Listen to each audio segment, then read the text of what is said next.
Papa, est-ce qu'on est arrivé?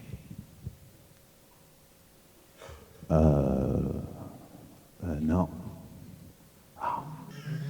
Papa, est-ce qu'on est arrivé?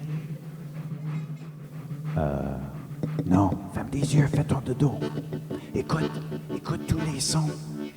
Tout ça va rentrer dans tes rêves. Avec ça, tu peux aller n'importe où, vivre n'importe quelle aventure. Ferme tes yeux. Dodo.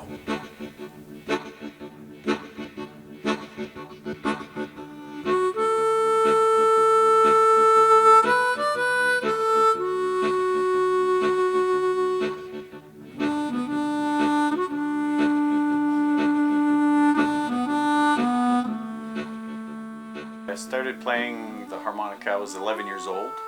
I had saved up a grand total of $16. I originally wanted the electric guitar, but with $16, well, there's only so much you could do. So I bought my first harmonica. All of a sudden, it was just like the perfect instrument. You could put it in your pocket and go wherever you want with it. It was very transportable. I used to drag my harmonica all over the place, use it as a ruler at school. I used to hide underneath my parents' basement, underneath the steps, and kind of practice there. So nobody would disturb me, so I wouldn't get any negative comments. And then after, when I got a little bit more confident, then I would play all over the place, by the river, by campfires. But it was all basically self-taught because there was no music lessons in my hometown. At first, we didn't know. He hid it. It's only a little while later, and we heard him play, and what in the world is this? And then he told us that money that he had earned, he bought himself a harmonica. So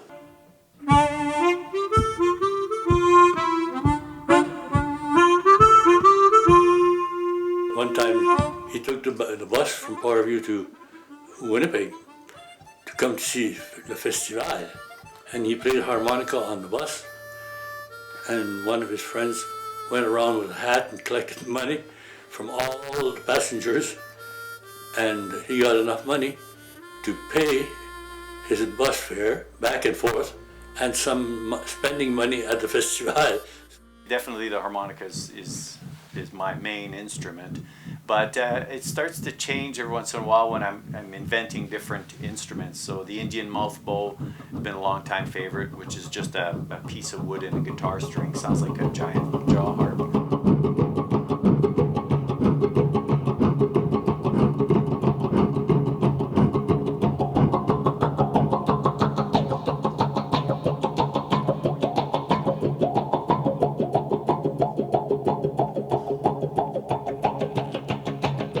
I've invented a foot drum that I could actually change sounds and have it sound like a stand-up bass or electric acoustic piano, and so it's kind of becoming my new favorite instrument other than harmonicas, just because it opens so many doors to all kinds of different types of music that I can create.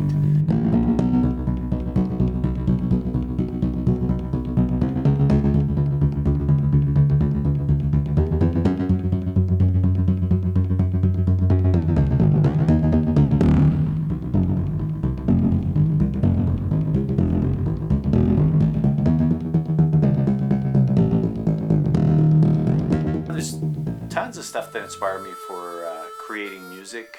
Depends on the type of music I'm doing. If it's soundscapes, it'll be sound, and because for me sound is images. So when I hear sound, right away it's like a photograph in my head, and it basically comes from all my travels throughout Canada and the rest of the world, and I spend a lot of time in nature, so from there. When it's more the band music, then it could come from rhythms. The feeling I'll get from a certain sound or rhythm could be something I heard years ago, and then I'll interpret it.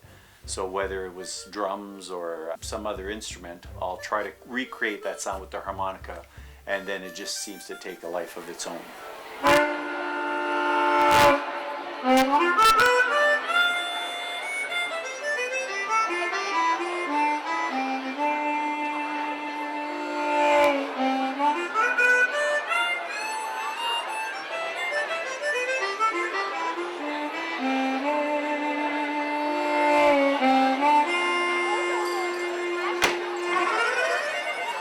I've always loved traveling, even before I started touring with music.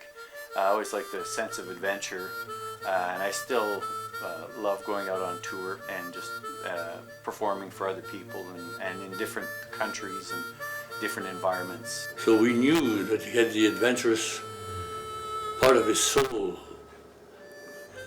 needing to go out somewhere. And so when he went for his first tour, we were a little apprehensive because it was in Belgium, but then we knew that Gerald had a good head on his shoulder. My game plan was I'd be about 60 years old before I got to play Europe. Next thing you know, at 24, I'm going to play in Europe.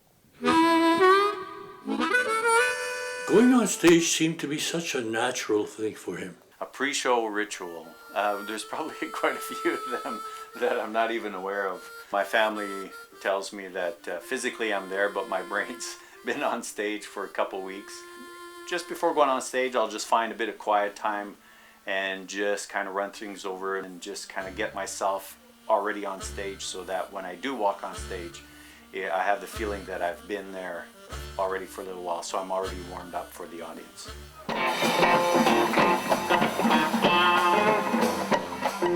It's hard to measure success. I think being able to earn a living playing music is probably a really good success story. I've been doing it as a profession for 34 years. Obviously, winning Juno was pretty neat. There were some milestones like playing the Montreal Jazz Festival. I got to play there fairly young. The first European tour at 24 years old was probably one of the proudest. I would say that that I've been very lucky with my career to be able to travel all over the world playing music. So I think that I would consider that a great success. He is a very exceptional man.